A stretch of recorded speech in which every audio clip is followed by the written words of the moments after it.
साथियों EPS 95 minimum pension बढ़ोतरी के एक और वीडियो में आप सभी का स्वागत है। साथियों लोकसभा चुनाव के नतीजे आने के बाद में नई सरकार का भी गठन हो चुका है, लेकिन अब ईपीएस 95 पेंशनरों के मन में एक क्वेश्चन खड़ा हो रहा है कि क्या नई सरकार हमारी मांगे पूरी करेगी। क्योंकि पहले तो ये कहा जा रहा था कि मोदी है तो मुमकिन है, लेकिन वैसा तो कुछ देखने को नहीं मिला।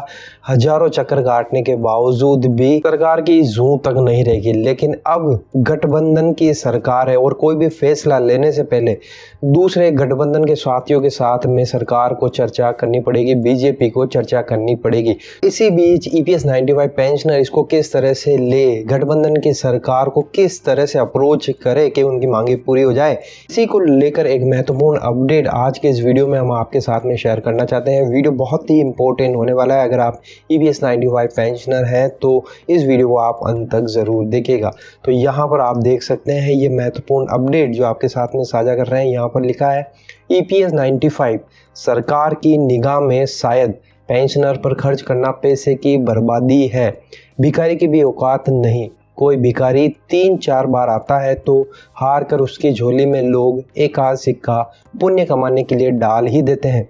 यहाँ तो सैकड़ों भिखारी रोज रोज सालों सालों से दे दे राम दिला दे राम चिल्ला चिल्ला कर मरते भी जा रहे हैं, पर सरकार की ओर से दया की एक बूंद भी दे नाम मयस्कर नहीं हुआ। जब खुद के पेंशन की बारी आती है तो एक ही बैठक में एक ही स्वर से बेहिसाब बढ़ोतरी कर लेते हैं और पेंशनरों के लिए पिछले 7 सालों से चुप पटाख तक नहीं। साथियों यहाँ पर महत्वपूर्ण बात है कि जब सांसदों की पेंशन बढ़ोतरी की बात आती है तो सारे नेता, सारी पार्टियां एक हो जाती है और अपने लिए पेंशन बढ़ोतरी और जो भी अन्य सुविधा है उनमें एक स्वर में बढ़ोतरी कर ली जाती है। लेकिन जब बात दूसरे पेंशनरों की आती है तो वहाँ पर इन सारे नेताओं को साफ सूंघ जाता है। अगर आप इस बात से सहमत हैं तो कमेंट बॉक्स में यस जरूर लिखिए। आगे लिखा है कि पिछली सरकार की कोई मजबूरी रही हो ये तो जान नहीं पाए, पर अब जो नवगठित सरकार है लगता है इसकी मजबूरी भी खास हो सकती है। जब तक सरकार के दूसरे प्रतिभागी नहीं चाहेंगे तो कहना मुश्किल होगा कि मोदी है तो मुमकिन है। यही हाल न्यायालयों का है, वहाँ भी पेंशनरों की कोई सुनवाई नहीं, बस इधर से उधर एक पैसे से दूसरे पैसे फैसले जो लिए गए हैं उस पर अमल नहीं। वरिष्ठ नागरिकों के प्रकरण को सुनवाई की कोई वरीयता क्रम में नहीं रखा जाना जानते हुए भी वे सभी अपने जीवन के अंतिम पड़ाव पर हैं।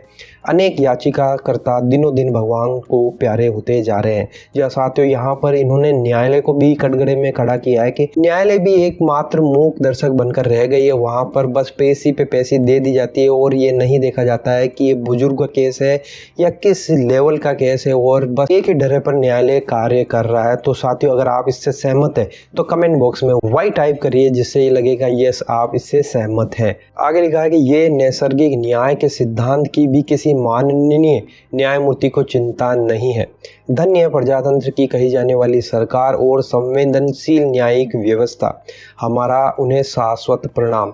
इसके आगे कोई क्या कह सकता है, हम तो किंकर्तव्युम है। आप मित्रवर्ग क्या सोचते हैं, क्या राजनीतिक परिदृश्य में बदलाव आपकी किस्मत में भी बदलाव ला सकेगी? कुछ कहना चाहोगे मित्रों? तो साथियों यहाँ पर आपकी राय आमंत्रित है। क्या आप इन सारी बातों से सहमत हैं?